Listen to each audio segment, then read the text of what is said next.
ellos están, no hay garantías.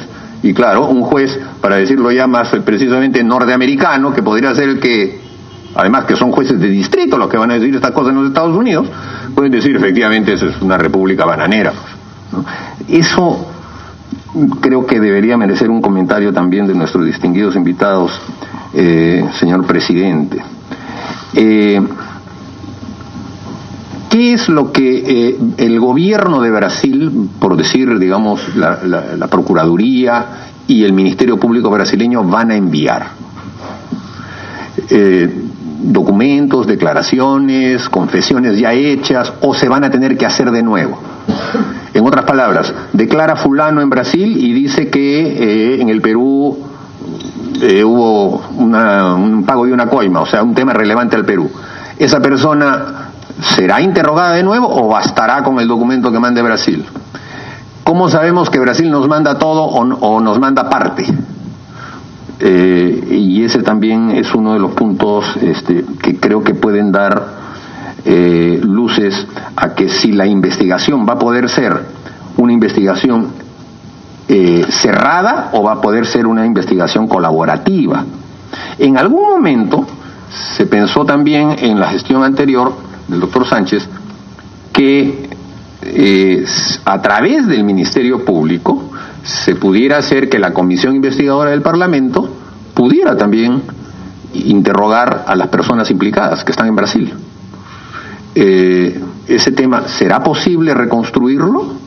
En la medida en que si ellos están en un proceso judicial de colaboración, también puedan declarar, o sea, como parte de ese esquema, que ya no es solamente en el ámbito exclusivamente penal, sino también el de las investigaciones del Congreso de la República, que es parte del Estado peruano, colaborar también con la Comisión Investigadora, y que eventualmente ellos puedan aceptar, sobre todo el señor Barata y el señor Mameri, que son los representantes de Odebrecht aquí en el Perú, y los demás de las otras empresas, que puedan pues contarnos todo lo que tuvieron que pagar aquí en nuestro país a distintos funcionarios públicos. Eso creo que le daría también un impulso adicional al tema. Y por último, en términos estrictamente jurídicos, porque has despertado cierto nivel de polémica el punto 5 del acuerdo. ¿Cuál es el ámbito de que cuando se dice se dispondrá la conclusión, archivamiento o sobreseimiento conforme a ley de las investigaciones en el Perú? Y no iniciará otras en contra de la empresa, de sus funcionarios y o exfuncionarios. Entonces, aquí da la impresión que ya es, digamos, un esquema ya de manto que cubre. Sin duda hay que propiciar la confianza del que va a hablar, eso es un principio fundamental. Pero, ¿qué sucede si surgen elementos adicionales que puedan llevar a que se formulen imputaciones de carácter penal?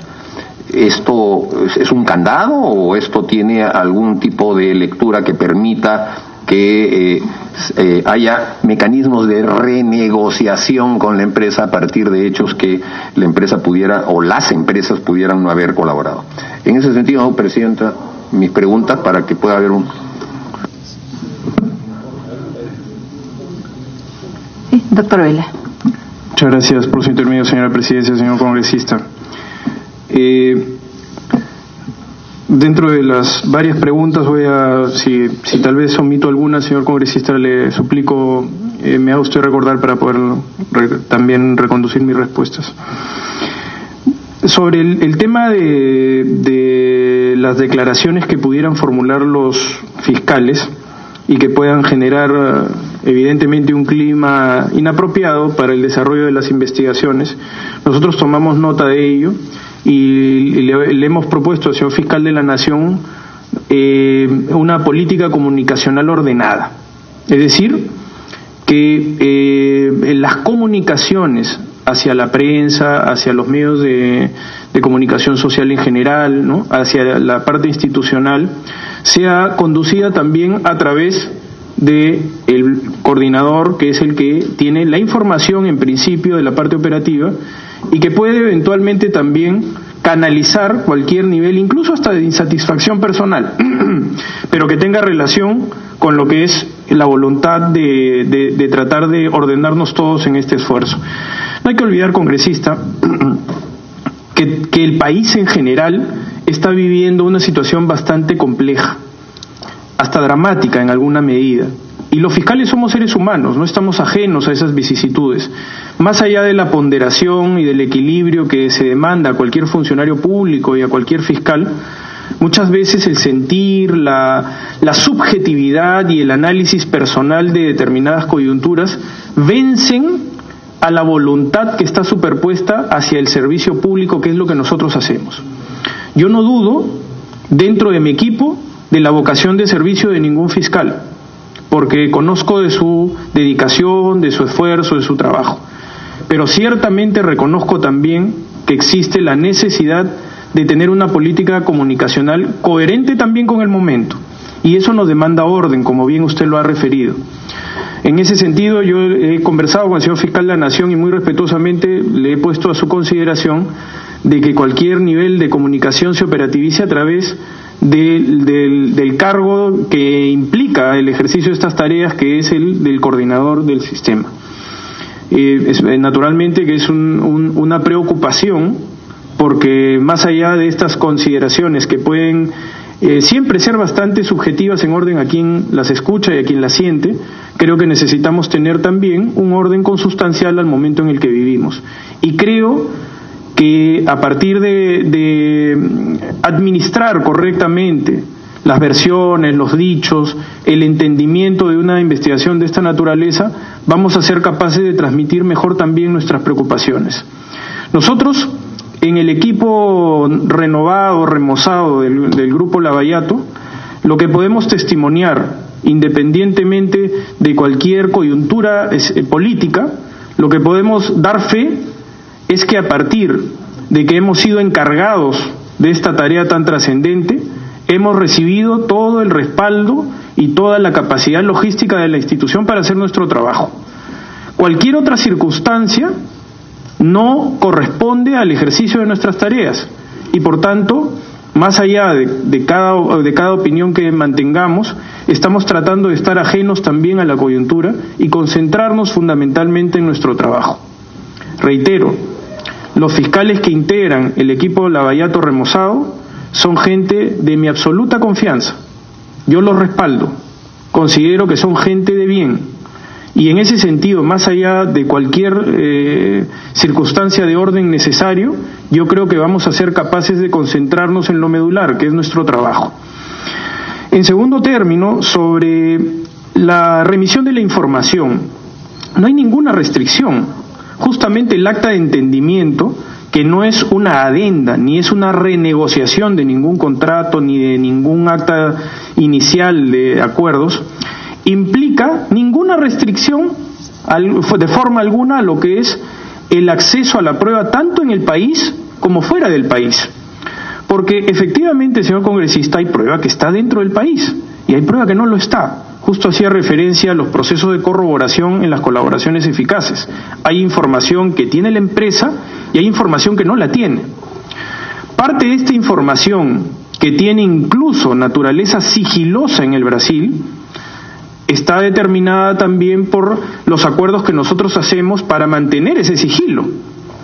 Y por tanto nuestro acceso es un acceso también de carácter limitado.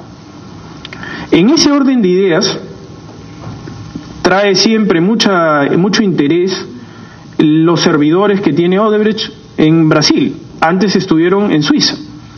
Luego del proceso de cooperación mutua internacional, y aquí reside también el valor de mantener un sistema de cooperación internacional vivo y activo, porque solos no podemos en una criminalidad transnacional. Los delitos son sumamente complejos y necesitamos colaboración de todos los que podamos. Y la Procuraduría General de la República de Brasil es un aliado estratégico esencial en el desarrollo de nuestro trabajo. En ese sentido no tenemos ninguna restricción, pero sí existe una colaboración entre la empresa, Odebrecht en este caso, y la Procuraduría General de la República de Brasil, porque ellos tienen un acuerdo corporativo de lenidad, lo que se denominó el acuerdo de la delación del fin del mundo, que es cuando son vencidos en Brasil la empresa Odebrecht y sus ejecutivos, el señor Marcelo Odebrecht es condenado a 19 años de cárcel, y ahí se produce la delación corporativa que tiene varios procesos. Están en el primer proceso, en donde 77 ejecutivos en el Brasil, muchos de ellos que tienen relación con el Perú, y que viven en el Brasil, que están en el Brasil, que no van a ser extraditados del Brasil, porque Brasil protege a sus connacionales, está no solo en su constitución, sino en sus acuerdos de lenidad. Estos acuerdos de estos 77 ejecutivos están a disposición del Perú, en tanto el Perú se obligue también a respetar los límites del acuerdo. Entonces, el trabajo que ellos realizan es un trabajo conjunto. El modelo por el que se han decantado es una colaboración eficaz activa entre la empresa, a través de este modelo de delación corporativa, sus ejecutivos que están dentro del sistema de delación premiada y la justicia brasileña, que necesita también la información como la necesitamos nosotros. En ese sentido, señor congresista, por su intermedio, señora presidenta, el esfuerzo de tratar de tener un entendimiento con la empresa es indiscutiblemente el camino necesario para que incluso esa prueba que está en el Brasil pueda tener contenido y no nos echemos a buscar sobre un mar de posibilidades. Los servidores que están ya en el Brasil, MyWebDay o el sistema Drausis, tienen alrededor de 45 teras de información. Esto es un mar de información. No toda esa información está referida al Perú. Solamente hay una mínima porción de esos servidores que está referida al Perú. Pero como usted entenderá también, señor congresista, por su intermedio, señora presidenta, en 45 teras hay mucha información de Perú también. Pero para eso necesitamos un mapa conceptual, necesitamos una carta de navegación, un GPS en ese mar de información. Y la empresa y la Procuraduría trabajan de la mano justamente de esa forma en el Brasil. Y nosotros tenemos que ser capaces, porque a partir del sigilo es probable que nos sea entregada la información, pero también es posible que la justicia brasileña, a través del sistema federal, diga, bueno, no, denle al Perú la información precisa, pero no le vamos a entregar todo el servidor y las 45 teras, porque violaríamos nuestro propio sigilo entregándole esa información al Perú. Además que es información que no tiene ninguna conexidad y relación con sus casos. ¿Para qué le vamos a entregar los 45 teras? Entreguémosle lo que necesitan. Entonces hagan un acuerdo entre ustedes y que la empresa les diga dónde, en qué parte de todo ese servidor, de toda esa gran cantidad de información, se puede ubicar la prueba necesaria para criminalizar en el Perú a otras personas diferentes a la jurídica y a los ejecutivos que se han acogido a la colaboración eficaz. Es así como funciona en el Brasil el sistema de cooperación. Entonces nosotros tratamos de que en el acta de entendimiento el esfuerzo sea inmediato, no solamente por los testigos, no solamente por los documentos, sino también por la ubicación de la información dentro del sistema, para no buscar una aguja en un pajar. Necesitamos ser ayudados en ese sentido, porque también, señor congresista, hay que reconocer que la justicia brasileña tiene una gran solidaridad con nosotros. Hemos logrado cultivar una relación muy sólida con la Procuraduría de Brasil, pero la Procuraduría de Brasil tiene también sus prioridades, que son los casos de Brasil. Entonces, nuestro esfuerzo tiene que ser un esfuerzo en donde indiscutiblemente necesitamos estos niveles de acuerdo y la voluntad también de la empresa para tener información. ¿Cuánta información? Dependerá, por supuesto, de la apertura y de todo lo que necesitemos trabajar dentro de estos acuerdos de entendimiento. Y pensamos que eso puede ser productivo, porque partimos de la buena fe en la negociación. También somos cautelosos y precavidos porque estamos negociando con una persona jurídica que ha admitido responsabilidad penal por los hechos, es decir, personas jurídicas culpables. Por eso tenemos que tener el cuidado también necesario como para que la estrategia de búsqueda de la información encuentre la mayor precisión posible en ese esfuerzo. Siendo eso así, también hay aspectos que son muy importantes en la colaboración con Brasil, que tiene que ver con la colaboración espontánea, es decir, con los hallazgos espontáneos que en el camino se va encontrando la justicia brasileña, y lo que hace en ese momento, a partir de tener una buena relación con el Perú, lo que hace es, aquí encontré algo que le puede ser útil al Perú. No obstante que no me lo ha pedido, no obstante que no hay un pedido específico, entiendo que esto les puede ser útil a los peruanos. Entonces, ¿qué hacen? Activan un mecanismo de cooperación espontánea. Así, por ejemplo, se ha sabido la anotación de la planilla italiano. en el caso de las siglas OH y el pago de 4.800.000 reales, que ya a razón de los testimonios sabemos que tiene una conexidad y una imputación con el caso del señor Humala y de la señora Heredia. Entonces, el valor de todo este esfuerzo tiene que necesariamente insertarse en la buena fe congresista, por su intermedio, señora presidenta, pero no está carente de riesgos. Tenemos que ser capaces de poder superar esas dificultades, pero sí creemos que es el camino correcto, es el camino del entendimiento con estos pasos, bajo una garantía adicional importantísima, que el aval nuestro es la justicia brasileña. Y los lenientes, los colaboradores en el Brasil, por supuesto que sí pueden tener una consecuencia si mienten en el Brasil, que es la pérdida de sus beneficios en el Brasil, porque los acuerdos de lenidad incluyen también como una especie de regla de conducta que tienen que colaborar con los sistemas de administración de justicia extranjeros, especialmente con los que tienen convenio. Y nosotros tenemos un convenio con la Procuraduría, con el Sistema General de Administración de Justicia de Brasil, más allá de los convenios que el Perú es un suscriptor. Así que nuestro aval es la justicia brasileña en ese aspecto. Ahora, en el Perú, naturalmente que hay una conceptualización definida por la cantidad de información que han presentado en las colaboraciones eficaces. Pensamos nosotros estratégicamente que la colaboración eficaz tiene que ser una prioridad, porque los acuerdos de colaboración eficaz no pueden diferirse mucho en el tiempo, porque los acuerdos de colaboración son un insumo más dentro de la investigación, pero no lo son todo.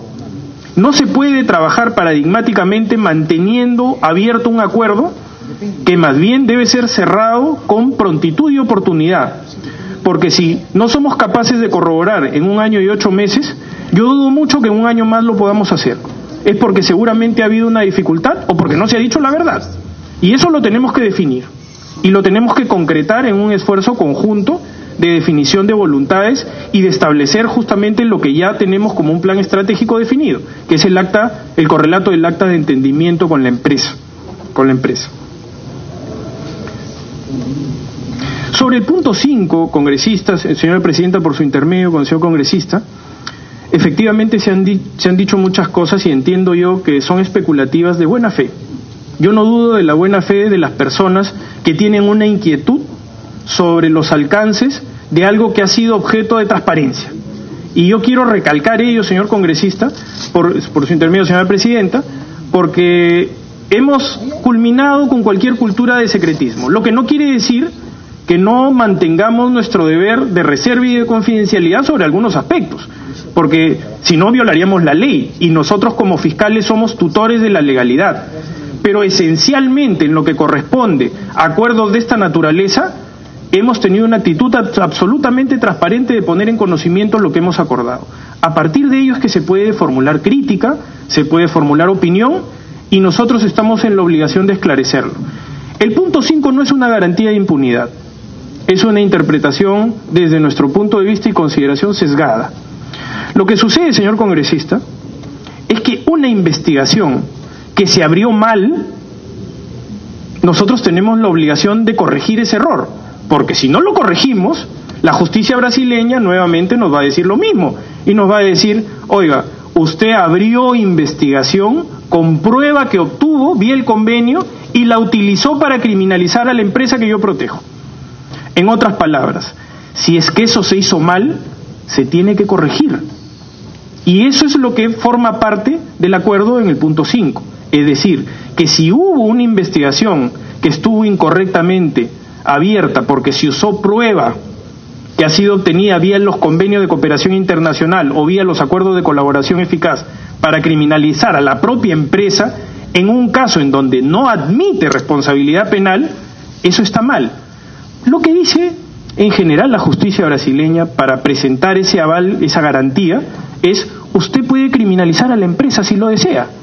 Si usted se consigue su propia prueba, independientemente de la que ha obtenido con nosotros, usted está en la libertad de poder criminalizar a la empresa. Lo que usted no puede hacer bajo ningún concepto es que en ese caso en que la empresa no admite responsabilidad penal, usted use una prueba que lo obtuvo más bien dentro del convenio de cooperación internacional o dentro del acuerdo de colaboración eficaz.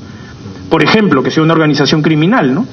Si usted utiliza la prueba de que es una organización criminal en el otro caso, entonces ellos protestan. Eso fue materia de las observaciones que amparó la justicia brasileña sobre el funcionamiento del equipo especial anterior que lideraba el señor Hamilton Castro. Se abrieron 3 investigaciones desde la denuncia de la empresa con prueba que había sido obtenida con el sistema de cooperación internacional. Entonces, si es que eso se abrió mal, entonces nosotros tenemos que honrar el compromiso de cerrarlo si es que se abrió mal. Lo que no quiere decir que si nosotros somos capaces de obtener prueba por otra vía y criminalizar por otra vía, no tengamos la libertad de hacerlo. De la misma manera que la empresa está en su derecho de poderse defender. Es frecuente en los acuerdos de colaboración eficaz de gran criminalidad que a veces los números no cuadran, que a veces incluso la admisión de responsabilidad no es matemática. Ha sucedido con frecuencia, por ejemplo, en la admisión de grupos criminales de la cantidad de muertes. El grupo criminal admite 30 muertes, pero en realidad hay 40 muertos. Entonces, ¿dónde dejamos a los 10? Pero el grupo criminal dice, yo tengo prueba para probar, para demostrar de que yo he participado en estos 30 muertos, y por esto te pido beneficios de colaboración eficaz, te puedo pedir una reducción de pena, un beneficio premial de cualquier tipo establecido en la ley. Pero ¿qué falta con los 10? ¿Significa que va a haber impunidad? No va a haber impunidad, pero yo no puedo usar esa prueba que obtuve para los 30 para criminalizar a los 10. Así se resume de simple el tema. De tal manera que el punto 5 no es ningún certificado de impunidad para la empresa ni para nadie.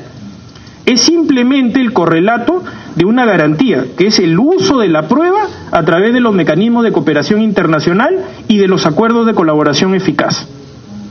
En ese sentido, no hay absolutamente ningún condicionamiento ni limitación para el Ministerio Público. Reitero, no podría haberlo, porque además nosotros estaríamos abdicando del ejercicio de nuestra función. Lo que sí hay es entendimiento, es voluntad, y es determinar también que lo que hizo mal tiene que ser objeto de una corrección para que podamos seguir en este mismo espíritu de entendimiento y mantengamos en valor lo que puede ser el futuro de un efecto multiplicador con otras colaboraciones eficaces, si es que somos capaces de liderar este caso con eficiencia y eficacia como estamos buscando hacerlo. Gracias, disculpe. Congresista Mulder.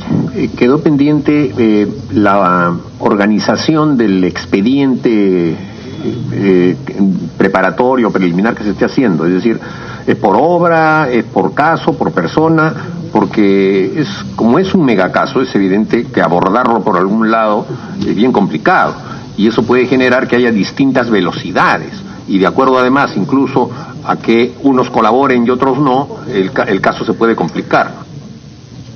Doctor Vela. Señora Presidenta, por su intermedio, efectivamente. Dentro de la información que se ha brindado, no encontramos una planificación estratégica para ello. Pero desde escucharlo, señor congresista, por su intermedio, señora Presidenta, encuentro bastante lógico y también coherente que nosotros tengamos que desarrollar una planificación estratégica de los casos. Lo hemos comenzado a hacer. En el caso de la señora, por ejemplo, Susana Villarán, tiene 3 investigaciones, una en cada fiscalía del equipo especial. Y eso nos parece ineficiente, por decirlo de alguna manera, porque la información puede ser información privilegiada, conexa, y que hasta desde el punto de vista procesal resulta conveniente que sea de conocimiento de un único fiscal. Entonces hemos procedido a que a partir del conocimiento del fiscal Germán Juárez Atoche del caso de la señora Susana Villarán, él también conozca los otros casos conexos que estaban en otros despachos.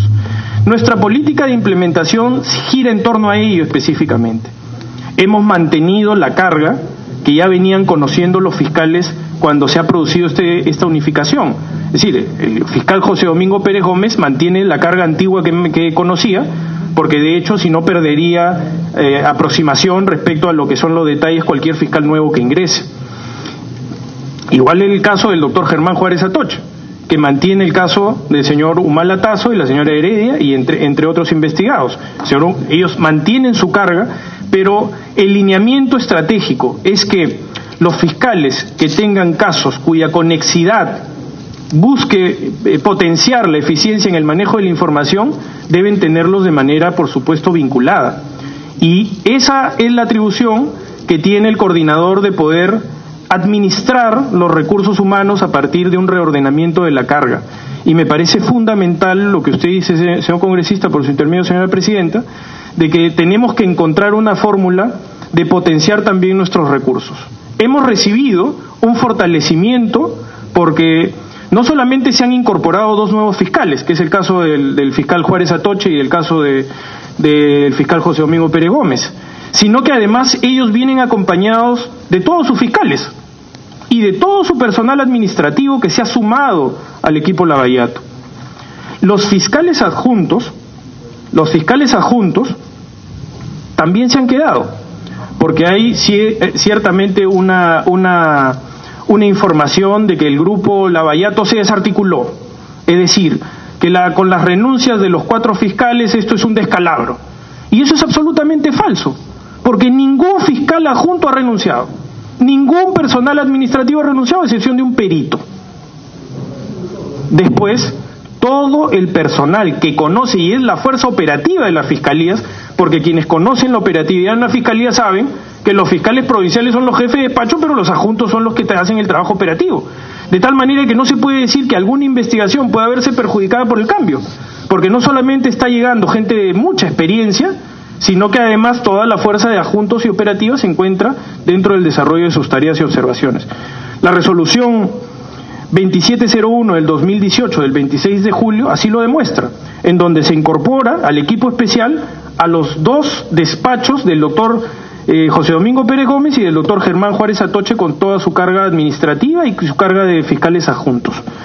Además, esta situación entendemos que también es consustancial a lo que implica el respaldo institucional de poder hacer nuestro trabajo sin una limitación de personal o carente de logística. Intentamos, por supuesto, de momento, honrar también lo que significan las dificultades logísticas en el manejo de los recursos.